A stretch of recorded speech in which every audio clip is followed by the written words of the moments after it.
Hi hello welcome to opinion matters channel. నేను mister B. Vaikuntha Ekadashi పర్వదినం రోజున ఉత్తర ద్వారం ద్వారా ఆలయ ప్రవేశం చేసి శ్రీమన్నారాయణుడి దర్శనం చేసుకుంటే స్వర్గం ప్రాప్తిస్తుందని, వైకుంఠానికి ప్రవేశం దొరుకుతుందని హిందూ సమాజం బలంగా నమ్ముతుంది. స్వర్గానికి ఎందుకు వెళ్ళాలి, ఏముంటుంది అక్కడ అని ఎవరైనా అడిగితే టక్కుని చెప్తారు. ఏం చెప్తారు?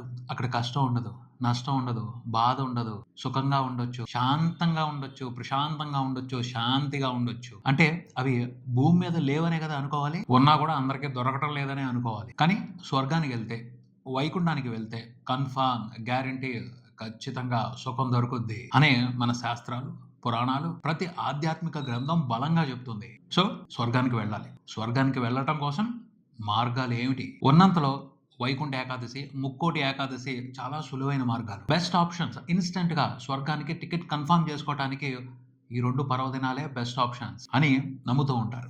కోట్ల మంది నమ్ముతూ ఉంటారు. ఉత్తర ద్వార దర్శనం జరిగితే పాప ప్రక్షాళన జరుగుతుంది.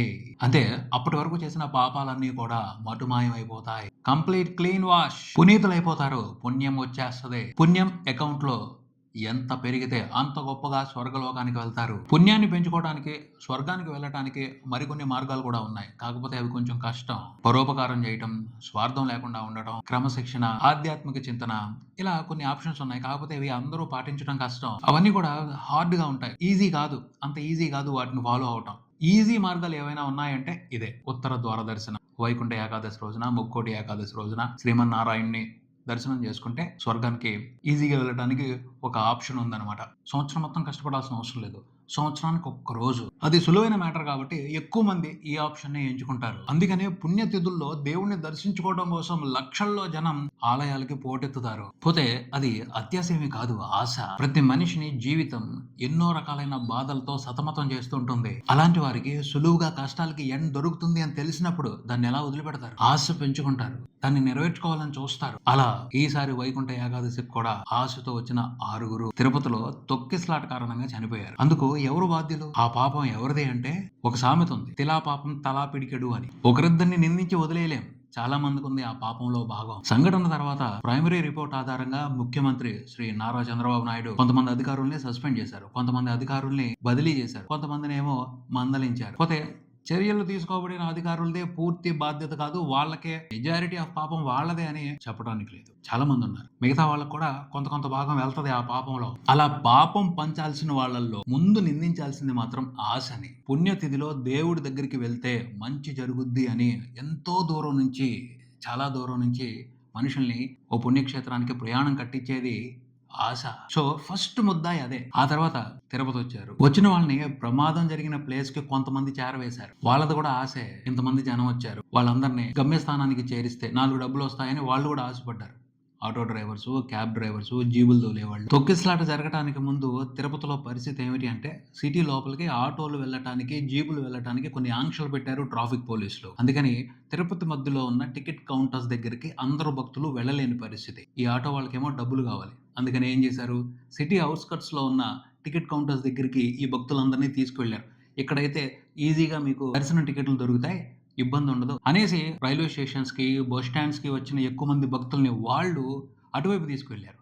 తీరా చూస్తే వీళ్ళందరూ జనాల్ని అటు డైవర్ట్ చేయడంతో అక్కడ ట్రాఫిక్ పెరిగిపోయింది, అక్కడ జనం ఎక్కువ జమ అయిపోయారు. అక్కడ వరకు ఆశదే పాపం. అక్కడి నుండి నిర్లక్ష్యం, బాధ్యతారాహిత్యం పాపం చేయటం మొదలు పెట్టాయి ఆ 6 చనిపోవడానికి సంబంధించి. ఆ ప్లేస్ కెపాసిటీకి మించి జనం అక్కడ గ్యాదర్ అవుతున్నారు అనగానే అక్కడ పర్యవేక్షణలో ఉన్న అధికారులు జాగ్రత్త పడాలి, దానికి సంబంధించి చర్యలు తీసుకోలేదు. డ్యూటీలో ఉన్న వాళ్ళకి మినిమం అబ్జర్వేషన్ ఉండాలి. కామన్ సెన్స్ తో ఆలోచిస్తే అసలు ఈ ప్రమాదం జరిగి ఉండేది కాదు. ఏం పర్వాలేదు, మేనేజ్ చేయగలం, ఎంతమందిని చూడలేదు, ఎన్నిసార్లు చూడలేదు అన్న నిర్లక్ష్యం కారణంగానే ఈ ప్రమాదానికి అంకురార్పణ జరిగింది. ఆ పైన అక్కడ డ్యూటీలో ఉన్న వాళ్ళు ఇంకో దారుణం కూడా చేశారు. అదేమిటి అంటే మానవత్వానికి మచ్చ తెచ్చారు. 2000 మంది పట్టే చోట 2500 మంది గ్యాదర్ అవుతే కొంతమందిని పంపించేయటమో లేకపోతే వేరే ఏర్పాట్లు చేయటమో కాకుండా టికెట్ కౌంటర్లు ఓపెన్ చేసేంత వరకు వాళ్ళందరినీ వెయిట్ చేసేట్టు చేశారు. అందుకేం చేశారు, పక్కనున్న పార్క్ లోకి ఈ జనాలందరినీ పంపించారు. అది జస్ట్ పార్క్. అక్కడ మనుషులు ఉండటానికి ఎటువంటి ఫెసిలిటీస్ లేవు, టాయిలెట్స్ సరిగ్గా లేవు, కూర్చోటానికి కూడా ఫెసిలిటీస్ లేవు. అయినా అక్కడ వెయిట్ చేయమని లోపలికి పంపించారు. లోపలికి వెళ్ళిన వాళ్ళని బయటికి రానివ్వకుండా బయట బారికేడ్లు పెట్టారు, గేట్లు అడ్డం పెట్టారు. నిజంగా అక్కడ జనాల్ని వెయిట్ చేయించాలి అనుకుంటే మినిమం ఫెసిలిటీస్ ఇవ్వాలి. తినటానికి తిండి, వెళ్ళటానికి టాయిలెట్స్, చక్కగా కూర్చోవటానికి పొడి ప్లేసు ఇవ్వాలి. కానీ ఆ పార్క్‌లో అలాంటి ఫెసిలిటీస్ లేవు. టాయిలెట్స్ సరిగ్గా లేవు. తినటానికి తిండి గూడా దొరకటం లేదు. ఆ పైన ఆ పార్క్‌లో చాలా భాగం తడిసుంది. నేల మీద కూర్చోవటానికి లేదు.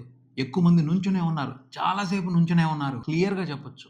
అక్కడ నిర్లక్ష్యం, బాధ్యతారాహిత్యం బలంగా పనిచేసి 6గురు చనిపోవటానికి కారణమయ్యాయి. నిజంగా తిరుపతిలో దేవుడి దర్శనం కోసం సామాన్యులు వెళ్తే వాళ్ళు వెయిట్ చేయడమే చాలా గంటలు పట్టుద్ది. కంపార్ట్మెంట్‌లో కూర్చోబెట్టి గంటలు గంటలు వెయిట్ చేపిస్తారు.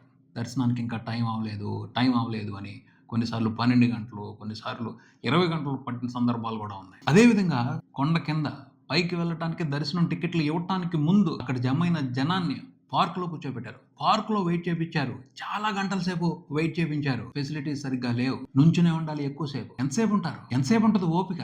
ఓపిక నశిస్తది. అసహనం పెరుగుద్ది. దాని మూలంగానే ఆరోగ్యం సరిగా లేని ఒక మహిళకి మెడికల్ ఎమర్జెన్సీ అవసరమైంది. ఆవిడని హాస్పిటల్‌కి తీసుకెళ్ళటం కోసం గేట్ ఓపెన్ చేశారు. గేట్ ఓపెన్ చేసినప్పుడైనా జాగ్రత్తగా ఉండాలి గదా! మిగతా వాళ్ళని అదుపు చేసే విధంగా ఏర్పాట్లు చేసుకోవాలిగా. అలా చేయలేదు.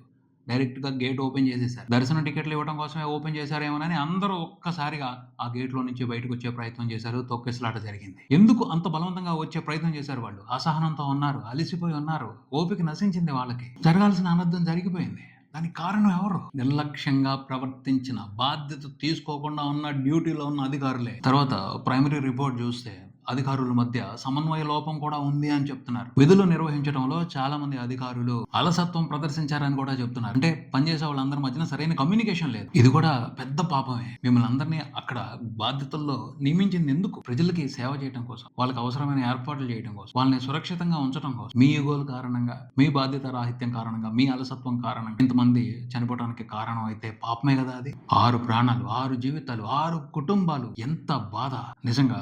అక్కడ చోటు చేసుకున్న అలసత్వం క్షమించరాని పాపం. విధి నిర్వహణలో బాధ్యత లేకుండా ఉండటం నిష్కృతి లేని పాపం. మానవత్వాన్ని పాటించకపోవటం దారుణమైన పాపం. అక్కడ ఎలాంటి నిర్లక్ష్యం చోటు చేసుకుందో స్పష్టంగా అర్థమవుతుంది కాబట్టే ముఖ్యమంత్రి చంద్రబాబు నాయుడు, ఉప ముఖ్యమంత్రి పవన్ కళ్యాణ్ అధికారుల మీద అంత సీరియస్ అయ్యారు. పవన్ కళ్యాణ్ చేతులు జోడించి ప్రజల్ని క్షమించమని వేడుకున్నారు. అలాంటి పరిస్థితి తీసుకొచ్చింది ఎవరు? అధికారులు. నిర్లక్ష్యంతో ఉన్న అధికారులు. బాధ్యత లేకుండా డ్యూటీ నిర్వహించిన అధికారులు. జరగాల్సింది జరిగిపోయింది. మళ్ళీ ఇలాంటిది జరగకుండా చూడాలి అని అందరూ కొన్ని రోజుల పాటు స్ట్రిక్ట్‌గానే ఉంటారు. ఆ తర్వాత మళ్ళీ మర్చిపోతారు. నిదానంగా నిర్లక్ష్యం మొదలవుద్ది. అది పెరిగి ఎప్పుడో ఇలాంటి సంఘటనకి మళ్ళీ కారణం అవుద్ది. సీఎం గూడా ఏం చెప్పారు? దేవుడు ఇలాంటి వాళ్ళని చూస్తూ ఊరుకోడు. పాపానికి ఇప్పుడే శిక్షేస్తాడు. ఈ జన్మలోనే శిక్ష అనుభవిస్తారు అని చెప్పాల్సొచ్చింది. అంటే అంత నిర్లక్ష్యంగా ఉన్నారు. వీళ్ళని ఏం చేయలేం. దేవుడే వీళ్ళని శిక్షించాలి అని ఆయన సముదాయించుకున్నారు. ఆయన పరిస్థితుల్ని సముదాయించుకున్నారు. ఇక్కడ చెప్పేదొకటే. బాధ్యత, క్రమశిక్షణ ప్రతి మనిషి జీవితంలో భాగం అవ్వాలి. అప్పుడే ఇలాంటి సంఘటనలు జరగకుండా ఉంటాయి. మళ్ళీ జరగకుండా ఉంటాయి. వ్యవస్థలో మార్పు రావాలి అంటే ముందు మనిషిలో మార్పు రావాలి. ఇలాంటి దురదృష్టకరమైన సంఘటనలను చూసే అవకాశం ఉండదు. ఇది నా ఒపీనియన్. దీనికి సంబంధించి మీ ఒపీనియన్‌ని కింద కామెంట్‌లో తెలియజేయండి. వివేకవంతమైన సమాజం కోసం అభిప్రాయం ముఖ్యం. Opinion matters. ఇది ఇక్కడికి మరో వీడియోతో మళ్ళీ కలుద్దాం. ఈ వీడియో మీకు నచ్చితే లైక్ చేయండి. మీ ఫ్రెండ్స్‌తో షేర్ చేసుకోండి. మీ అభిప్రాయాన్ని కామెంట్ చేయండి. ఈ ఛానల్‌ని సబ్స్క్రైబ్ చేయండి. నేను mister B. Keep watching mister B channel. Thank you.